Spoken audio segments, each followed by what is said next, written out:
now kind of segue into, I think, a thing that we also all kind of watched this past week as well, and that's the Mr. McMahon documentary that was published on Netflix a couple of weeks ago. And we fell asleep to it. You did? Well, no, I already watched it, but we had it on Saturday. I was going to say, let me ask your opinion, but if you fell asleep to it... watched it all. I watched it at work. I mean... Yeah, you had it on in the background, you know? It's like... Yeah, when you're, like, if you're doing work and that kind of stuff, you're doing, like, you know, if you're working out or even if you're, like, you know, folding things or moving things, I mean, I don't think that's a big deal if you're, like, listening to stuff, because... What else if not that, right? Silence, I don't know, talking to your coworkers. But yeah, they were what, 6 episodes, I think. Yep. 6, and it basically showed the story. It basically felt like almost like a WWE documentary.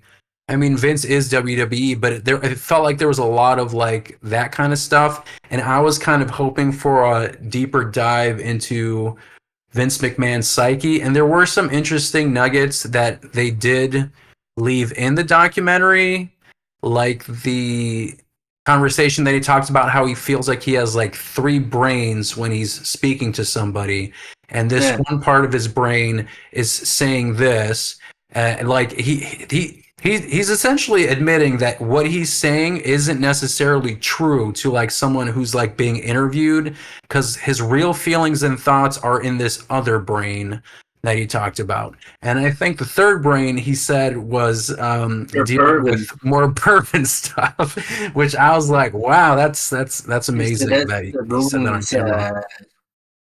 So yeah, let's start. What did you get? What takeaways did you get from this documentary? We'll start with you, Chris. What did you think? Initial thoughts when you finished it? He is an important figure, but ultimately is going to be remembered as a pretty despicable human being for the most part. That makes sense. I mean, I would agree with that. The lasting impression, I think, is going to be what's perspired in the last year. But well, I think it's both, because you're still going to associate WWE with a McMahon, so Vince McMahon, and creating all these specific things and the success that it has seen. I don't think there's denial there, but I think ultimately, because they get asked the question, what do you think his legacy is going to be? And everybody literally struggled to say something. Maybe that was purposeful editing, but everybody was like, oh, that's a good question. Oh, yeah. Tragic figure. I'd be comfortable saying kind of a monster, because he was very... he didn't want to take any responsibility for anything. He would always kind of treat it like this, like, oh, well, that was the Mr. McMahon character, and I think that was just a easy cop out for, especially in like pro wrestling. It's like, oh, that wasn't me. That was, you know, Vince McMahon. Oh, Hulk Hogan doesn't have a, or Terry, what's his name? Bollea. Yeah. I don't have a 10-inch dick. Hulk Hogan has a 10-inch dick, or whatever. It's this kind of like easy kind of thing, especially if they're kind of like scummy characters.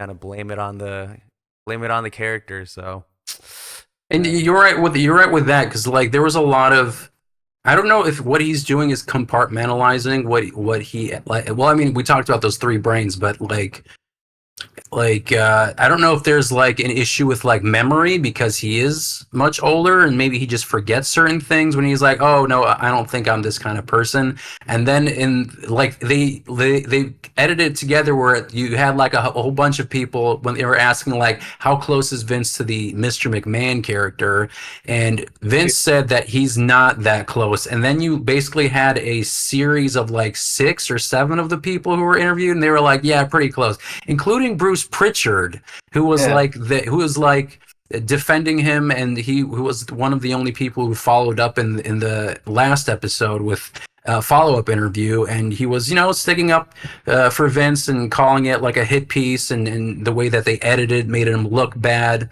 I can argue and say those were his words. Technically, I don't think they took it necessarily out of context, because some of the stuff that he said, including like basically admitting about like that special issue with the special referee with like the I'm trying to not use the words here, but schmexual stuff. He basically said, I don't think it was this, but if it was, the statute of limitations are gone, so it doesn't matter. So he's kind of like saying like, oh, well, maybe if like, I don't personally think that that's what it is, but if it was, the statute of limitations basically say that it doesn't matter. So I was surprised that he said that on camera. But I think, again, that kind of goes back to like his brain and just how it's wired and what he thinks is normal and not normal. For quote unquote normal for like a majority of people in society, what they think is right and not right, for lack of a better description, and trying to avoid demonetization. So that was interesting. And yeah, like I said, there was a lot of like, he thinks this and then everyone else views it this way, including his kids, by the way. Like both Stephanie and Shane said that his character isn't that far off from him. And that's your own kid saying that. So that's kind of indictment of like where your brain is and how you perceive yourself versus like how everyone else perceives you. And he also said, perception is reality, and that's very true. But I think it's interesting that he doesn't truly believe that's who he is, regardless of what everybody thinks. But David, what did you think of the documentary? Like your initial takeaways from those 6 episodes? Did you get anything new out of it? What did you think? Like I kind of knew like how he treated the territories and like poaching them, like everybody. But like kind of made me go like, oh wow, like WCW was really just like what goes around comes around, type moment. And then Eric Bischoff put a really good point where he had mentioned like, oh, like you ever noticed that like Vince wouldn't acknowledge that he was going against me? It was always he was against the billionaire and blah blah blah. And it's like, oh damn. Nick's good points. And also like again, like Vince also, it's like it's in the same documentary. I think it might have been a different episode, but talking about how he was taking all these wrestlers from their territories and taking their business away, and then he said it's America and all that kind of stuff and freedom and all that stuff. And then when it comes to the Monday Night Wars, then he basically said like if he felt this was unfair that they were doing this and all that kind of stuff, even though like an episode before he's like, hey, it's America, buddy, land of the free. And like, and I don't know if he like truly doesn't believe how hypocritical that looks. There's no do you think he's that delusional? No, I think it's just it's like the politician shit. Like you're talking out of both sides of your mouth. It's like good for me, not for thee. That kind of. Yeah, but you're being recorded. This is your own documentary, so like, wouldn't you remember what you just said like an episode before? Because at least with politicians, they'll be artful with it. But he literally like said this beforehand. Like, there's not you can't slice it any other way. That's what he said. And they were recording for like 6-ish hours a day and stuff. Maybe he just forgets. Like I said, he's in his like late 70s now. He's almost 80. So maybe there's, some mental decline. I don't know. I can't speak for him, but yeah, I just found those kinds of things fascinating. But David, yeah, before I kind of like expanded on that stuff, did you have any other thoughts on Vinnie Mac or the documentary in general? I wanted to hear the business, and then kind of just like everything else, I was like, yeah, we're not going to get anything out of like it within the first 3 minutes. Mm-hmm. Like he kind of gave away that he's not answering anything. It was funny to watch him get out of line with Bob Costas. Oh yeah, I forgot about those interviews. I mean, I remember watching them, but then just seeing them kind of in in context with this stuff. I didn't. I mean, who was the other guy with like who basically he basically has some kind of axe to grind. I think he was the one who got like smacked in the face. Yeah, I forgot that guy's name, but but you know what I'm talking about. He funny. was like the journalist who was basically like he consistently reported on WWE and Vince McMahon, and he basically doesn't like wrestling, doesn't like Vince. I mean I understand his employees attacked you and stuff, but I also think I think there's like there's a degree of you're not being completely unbiased because you do have an axe to grind when you're reporting this stuff. So there's an extra level of stank to your reporting, I think, when he's doing it. I mean, he was right about the Vince stuff and the steroid stuff. But yeah, that the Bob Costas thing, that was interesting. Like he had a number of those kinds of interviews where like he just can't maintain his composure when it comes to like yeah, exactly. Like he like that's wild, man. And like he did it on more than one occasion. He did it during the Benoit stuff. He did it during the Bob Costas stuff was XFL, right? Or was that Benoit? It was XFL. Yeah. Yeah, I think it was during was that the time. worst piece of television I've ever seen, and then he just figured it. Yeah. So I mean, yeah, I mean he does not have any composure when it comes to that. I mean, we know about his history. I mean, I guess he makes a lot of references, and not everything was very direct. That Playboy interview they talk about, he talks about being potentially abused by his mother and I think the stepdad, if I'm not mistaken. Yeah. I mean, just really, really terrible situation for him as a kid. I mean, I personally don't think that excuses his behavior. You can kind of understand like how he became a person like that. And I mean, talk about like when you talk about like psychological stuff and sometimes people are like, oh, well, you can't necessarily like pin it to something very specific. But for him and his family, it really feels like there is that common thread of getting your approval from your father or your mother, and like that was a consistent issue that you kind of see in himself, and also when they brought up the Shane McMahon stuff.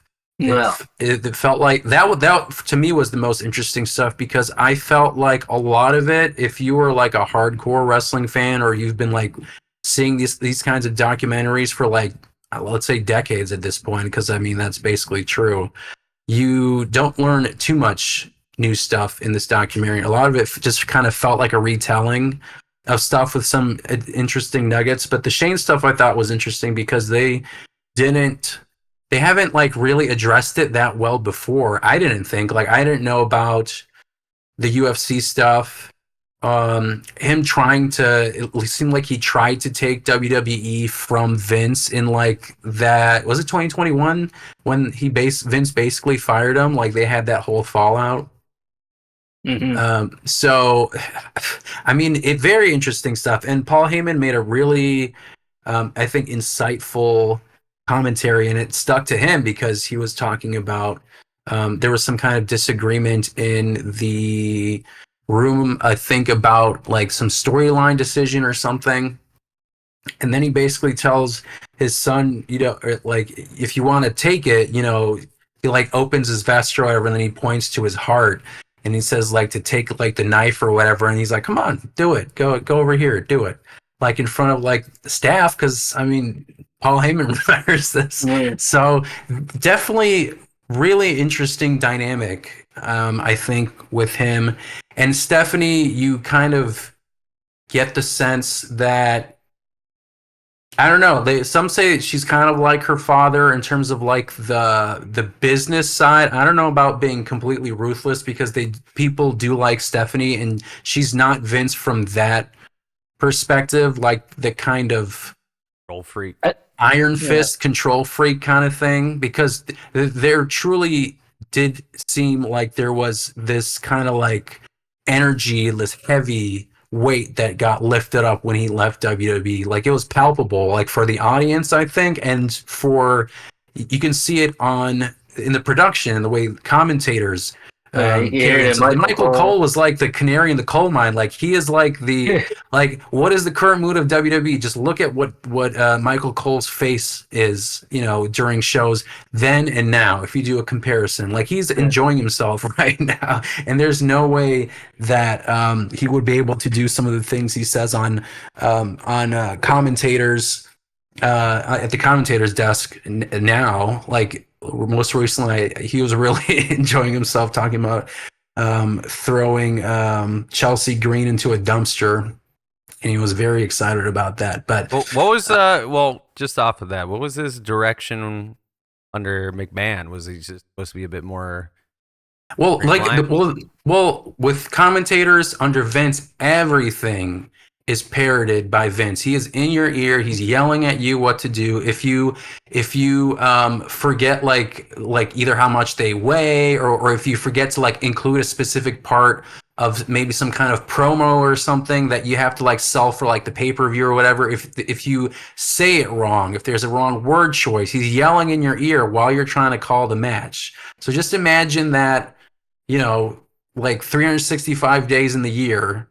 Well, I guess it's weekly, so less than that. But every week, you basically are doing broadcasting, and there's this guy yelling in your ear, and he's literally controlling almost every word that you say, or at least how you frame it, and things you have to mention when you're talking. Like, there's a lot of right now. I feel like Triple H lets Michael Cole just kind of like they have the bullet points, but it's not the end of the world if, you know, you miss something, or, you know, they give them more freedom to just like talk about stuff, you know, being more, I don't know, like a regular person, you know.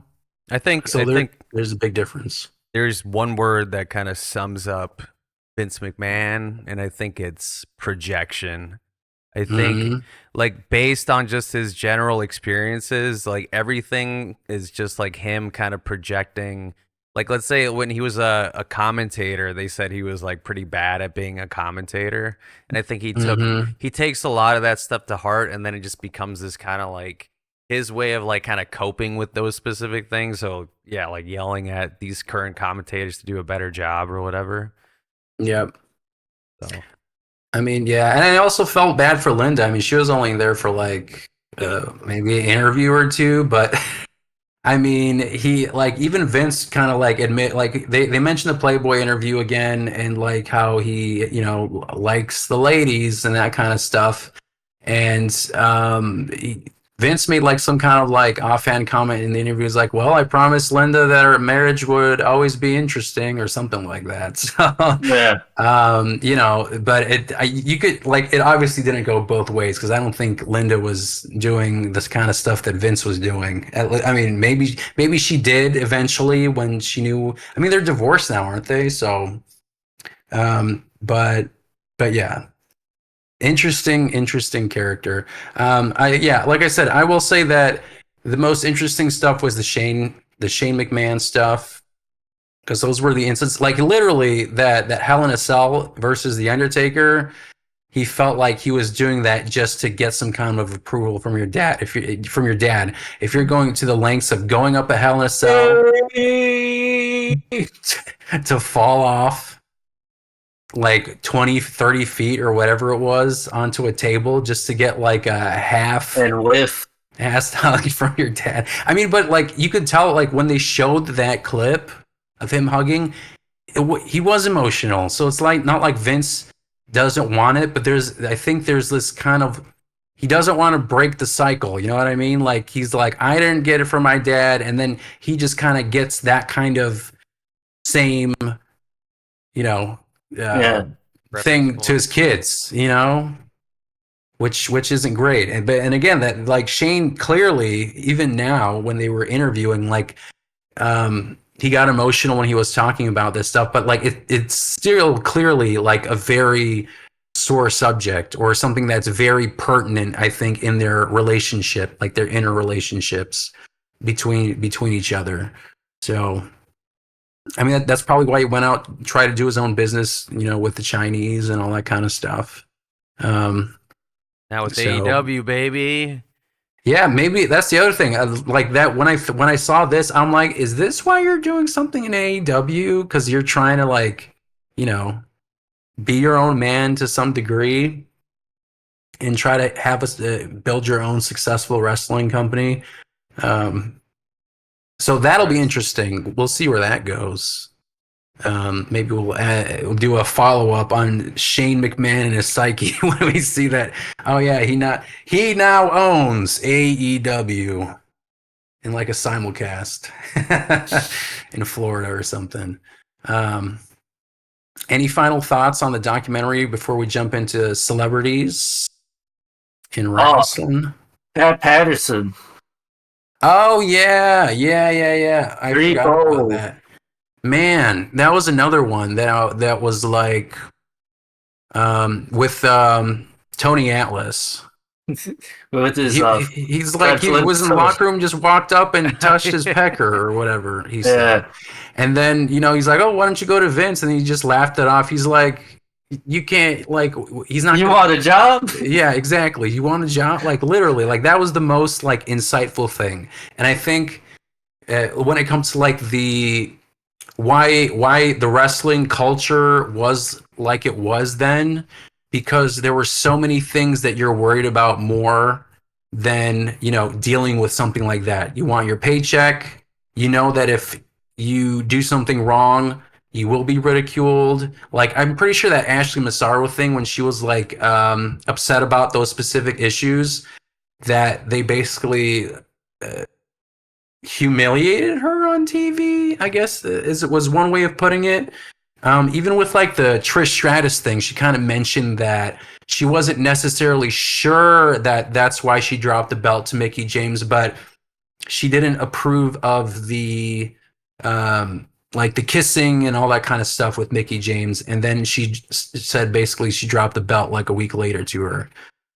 And she says that's speculation, but she felt like maybe that has something to do with it. So that kind of culture of like, I don't want to lose my job, I want to keep my money. I mean, same thing like with like the injuries, the constant injuries. Like it all kind of goes back to that same mentality of like, I want to keep my job, I want to keep my spot, I don't want to get fired. So anything that happens, it's just you let it slide, you forget about it, and then you just move on, which sucks. Crazy, because that was like essentially the culture, the way that specific business ran for 40 however many years, 70 plus years. Essentially, It was carny shit for a very long time. There was no carny code. There was no medical protocols, like if you were injured or you're on your own. There wasn't any kind of like walk it off, buddy. Take some coffee and some ibuprofen. Get addicted to oxycodone, baby. Like drug addiction is crazy stuff. So I mean, I'm glad that WWE has some kind of a internal system, I think, for like medical stuff. I think now, and their protocols have been a lot better post Benoit CT. That was another thing that kind of was the it's part of the business, brother. The chair should like open head chair shots. And let's talk about that for a second, because I totally forgot about that specific segment with like the concussion stuff. Steve Austin said something very I was like, okay, that shit ain't real. It ain't real. You didn't believe that it's real. So that was an interesting. I love Steve, but what he said there was, I thought, pretty stupid. And the Undertaker thing, what Vince said when I mean, didn't they have a whole documentary about the Undertaker, and then he took him to the hospital and all that kind of stuff. Vince said that he wasn't concussed; he was just traumatized that he just lost the streak. Oh yeah, like he didn't remember. He didn't believe that, he didn't want to remember. Yeah, he didn't want to remember. I just don't believe that. I don't think.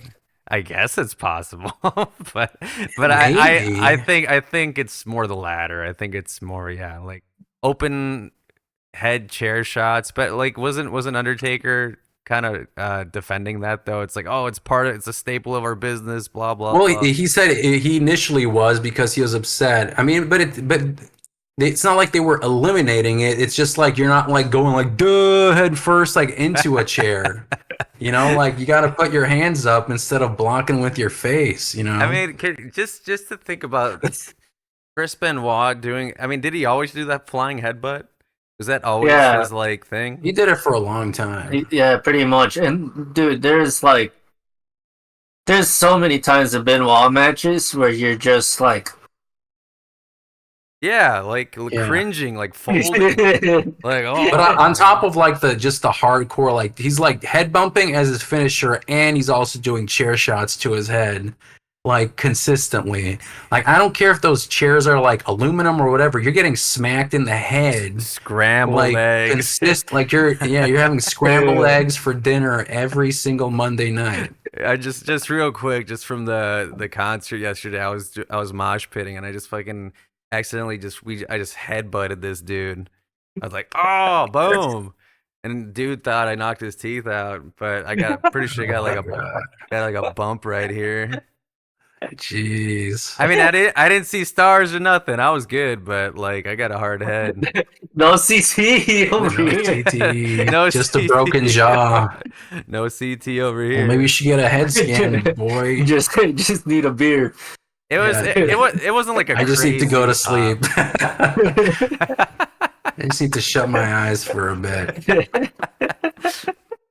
Man, I remember when I was I think it was like 7th or 8th grade, we were doing football in Chopin Park.